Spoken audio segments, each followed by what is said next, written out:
excited for the promotion, I said, carefully smoothing the crease on my presentation notes. I designed the new city transport hub, secured the permits, flown to Zurich 4 times to charm the board, and managed a team of 6 junior associates for 9 months. It was my ascent, or so I believed. My mentor, Patrick, didn't meet my gaze from across the massive mahogany table. He coughed awkwardly, his face shadowed. "What promotion?" said slowly. "We gave it to Ethan." I froze. "To Ethan," I repeated. Heat gestured to legal. They slid a glossy folder toward me. The title read, Senior Partner Onboarding, Ethan Hayes, B. The blood rushed from my ears. Legal cleared his throat. "You were never factored into the partner track, Anya. We valued your operational skills, of course." Ethan leaned back in his leather chair, adjusting his tie, that same old money smirk plastered on his face. "Oops," he mumbled, pretending to fix his watch. "I meant to let you know." The room settled into an unsettling quiet knot, one of guilt, but the kind of professional void that forms when your contribution is recognized as useful, but you are not. I stood up. "I'll understand," I stated. I didn't shout. I didn't weep. I returned to my workstation, gathered my customized drafting stylus, my exterior hard drive, and the schematic model I had built from reclaimed materials for the transport hub pitch. New and moved to follow. No one tried to stop me. I was just gone. But what they failed to grasp was that I operated on data. Always. I had been maintaining a parallel ledger, every uncredited design iteration, store, every late-night rendering file I finalized when Ethan was networking, time-stamped chat logs, where he asked me to translate my complex structural calculations into simpler, client-facing terms. Crucially, I had the complete, proprietary BIM library that defined our competitive edgy library I had built. Not them. Wasn't leaving defeated. I was leaving equipped. My name is Anya Sharma, and if you've ever watched your blueprints become someone else's glory, stick around, because the foundation for my next project was constructed entirely outside their walls. 2 weeks passed. 0 calls, 0 messages, not even the perfunctory, "Sorry it didn't work out" email day. They clearly assumed I would dissolve quietly into the vast pool of talented women they'd used up and discarded. While Ethan was posting celebratory photos of his new post office view, and Patrick was being lauded for his seamless transition of leadership, I was transforming my tiny studio apartment into a digital atelier. I had every draft, every material specification I authored, and voice recordings of strategy sessions where Patrick dismissed my most innovative cost-saving ideas. I also had one other significant detail. A non-disclosure agreement they neglected to have me sign for the Transport Hub project. They deemed my involvement too minor to warrant the legal paperwork. That was their first critical misstep. The second was believing I would forget. I began constructing a detailed LinkedIn essay. Title: The Blueprint of Betrayal. How I Designed a City's Future While a Privileged Man Took the Credit and the Corner Office. I withheld the publish button, however, until I delivered my final notice. Sent a concise email directly to Patrick. Subject: Proprietary Asset Attribution Review. Final opportunity to rectify *. It was brief, sharp, and carried the silent weight of pending disaster. Patrick responded after 4 hours. The usual jovial corporate tone was replaced with strained concern. "Let's set up a private chat," he requested. I declined. No more conversations, only consequences. The next morning, Ethan emailed me directly, his tone attempting casual camaraderie.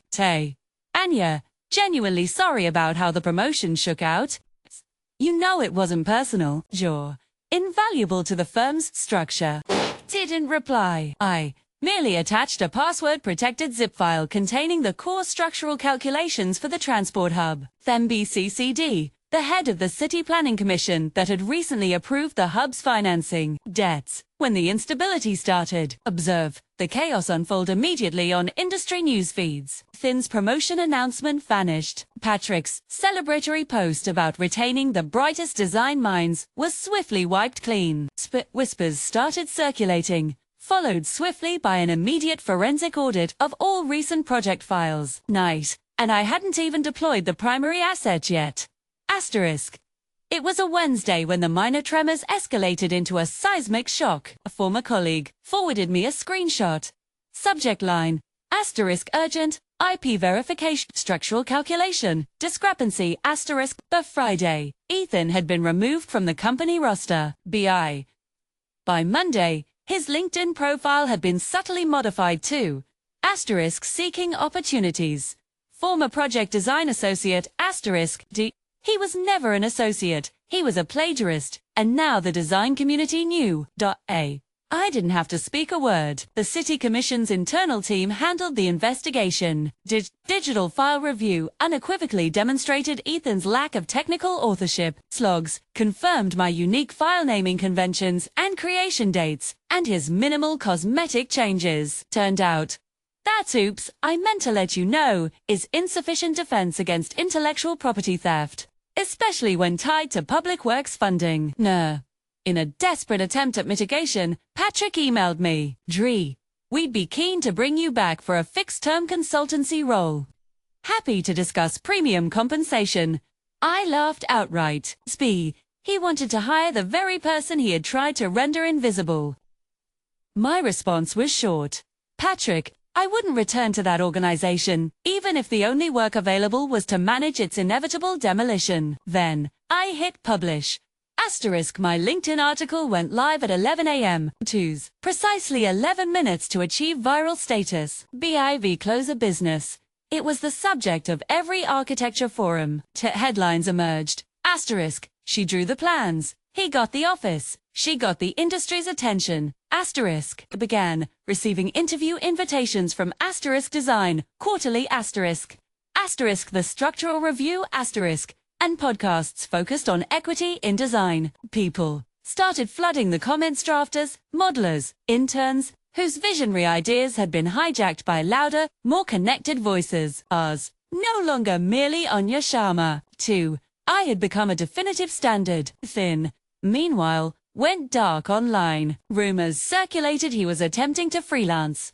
But every potential client immediately terminated contact upon searching his name. Patrick managed to cling to his managing director title like a drowning man clutching a flimsy buoy. But no serious design firm would return his calls without a visible hesitation. Asterisk.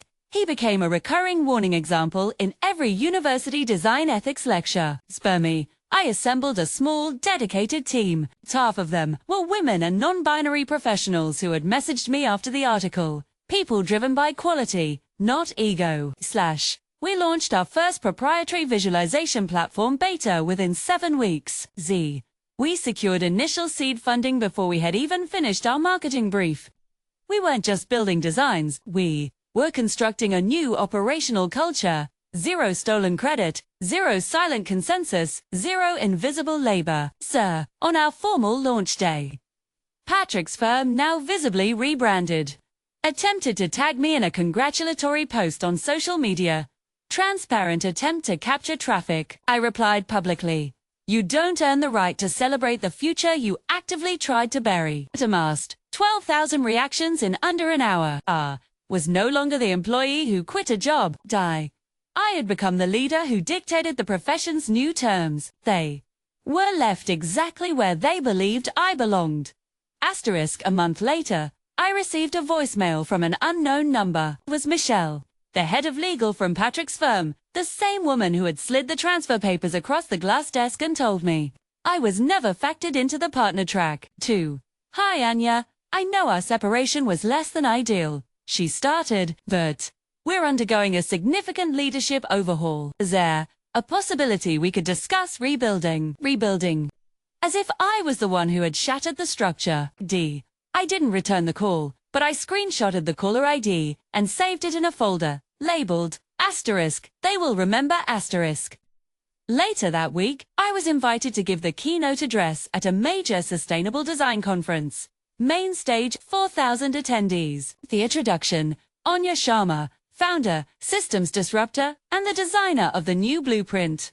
I stood beneath the lights, facing a sea of aspiring architects and battle-hardened veterans. Told them everything, not just about Ethan, but about the profound ache of watching your sketches bear another's signature. The room held its breath. And then the applause came, a roar that sounded less like validation and more like liberation.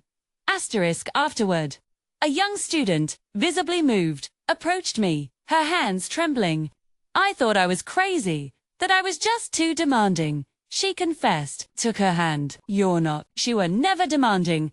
I affirmed. You were simply quiet. And they used that silence to erect their crumbling monuments. That night I received a final, desperate email from Patrick. Subject line, different now. Errors acknowledged.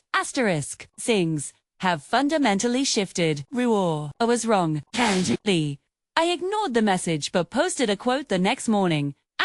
When the system is structurally unsound, you build your own foundation outside of it. When they delete your work, print your own manifesto. And when they finally speak your name, ensure it's on the deed, not just the roster. It was shared nearly 28,000 times. Never looked back. It was not on their list. I was writing a new one. Stay started. Sending glossy brochures, branded stationery, even a handwritten note from their new CEO hired. Incidentally, after I exposed Patrick's endemic mismanagement, it was quaint, but I had no interest in carefully packaged nostalgia. The woman who made silence the most expensive commodity they could purchase. Then came the inevitable final humiliation. A mutual connection forwarded me a job posting. Director of Innovation, confidential, architectural leader, $350,000 base salary, significant profit sharing, fully remote. It was my old partnership track, the one they had pretended didn't exist. Bitnell. My conceptual fingerprints were all over the description, the strategic priorities, the required technical expertise, the precise language I had used in my original presentation. I didn't react emotionally. I scheduled a post to drop the following morning. It is fascinating to observe firms recruiting for roles they once claimed held no value. I wrote, I suppose, structural integrity always appears obvious in retrospect. Signed, the woman who designed the exit into an empire. No hashtags, no tagging, just cold, unvarnished truth. It erupted again, comment after comment. You built the future. They couldn't envision. By the end of the day, Michelle from legal sent one final, pleading email. Anya B. We accept that this opportunity may be past, but should you ever consider a discussion about ... double quotes. I replied with a single, firm sentence. I do not revisit sites that required my erasure to feel secure. Blocked, deleted. That was the final sound of their retreating history. I didn't just walk away from their building. I condemned it. And what I constructed in its wake, they could never replicate. It wasn't just my career. It was my sovereign territory. I drove past their new, sleek headquarters, all glass and clean lines. A different name, but the identical, hollow core. It wasn't sentimentality, it was due diligence. Because, while they were meticulously scrubbing their public history, I was quietly securing their future infrastructure. Utilizing the funding arm of my new visualization firm, I acquired a controlling interest in the highly specialized environmental consulting group that handled all their necessary compliance approvals. Nobody knew, not until their primary zoning contract came up for mandatory renewal. And I walked into the negotiation not with a portfolio, but with a board proxy. Patrick was long gone, as was Ethan. But Michelle was there. She'd recognized me the second I stepped through the frosted lobby doors.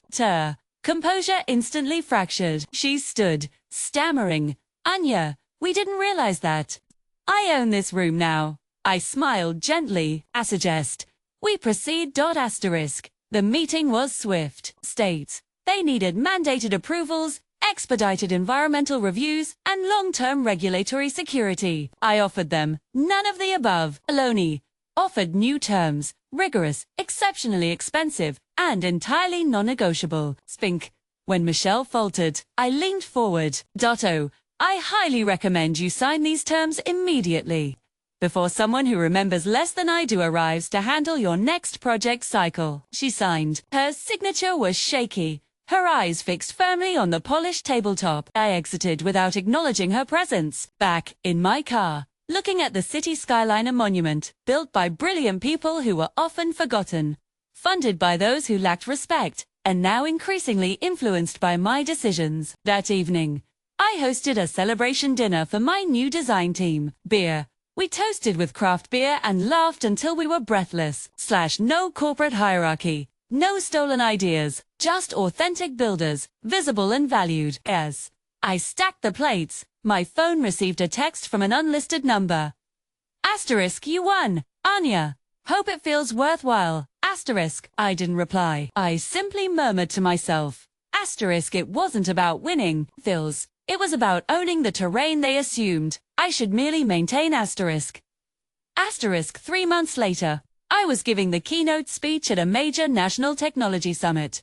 Huge screens flanked the stage, displaying my company's work. Thousands were in the audience. Guess who was listed as a minor panelist on the secondary stage? Michelle. Her new title was Asterisk Organizational Transformation Advisor. Asterisk. A noticeable pivot. Backstage, she walked past me, paused, and turned. Anya, she said, attempting the tone of a professional peer who'd briefly lost touch. Tour firm. It's truly revolutionary. What you've achieved is, I interrupted her. Spell my last name, I instructed. She blinked, confused. Excuse me, my last name. Spell it out, I reiterated. She hesitated. Secharima, she ventured. I shook my head, my smile unwavering. You processed my initial employee paperwork with that error, and when I corrected it, you chuckled and said, clerical details aren't the point. Dear, her face drained of color. They are now. I finished. I walked onto the main stage, standing under lights that didn't just illuminate, they exposed. I began. A year ago, I packed my desk believing I had lost everything. Today, I signed the contracts for the regulatory agencies that approve the permits I used to be denied access to. I didn't wait for the ensuing applause. Twick. I am not here because I was fortunate. Third, I am here because I eliminated the need for permission. I saw Michelle in the balcony, her head bowed, hands clasped. Suddenly, the resentment vanished. The girl who once politely requested a chance had become the woman who wrote her own career trajectory. She designed the firm, wrote the operational mandates, and signed her own damn checks. I closed with this. To every creator who was ever left out of the credit, don't merely fight for your place at the table, own the entire structure. When I stepped off that stage, I didn't look back.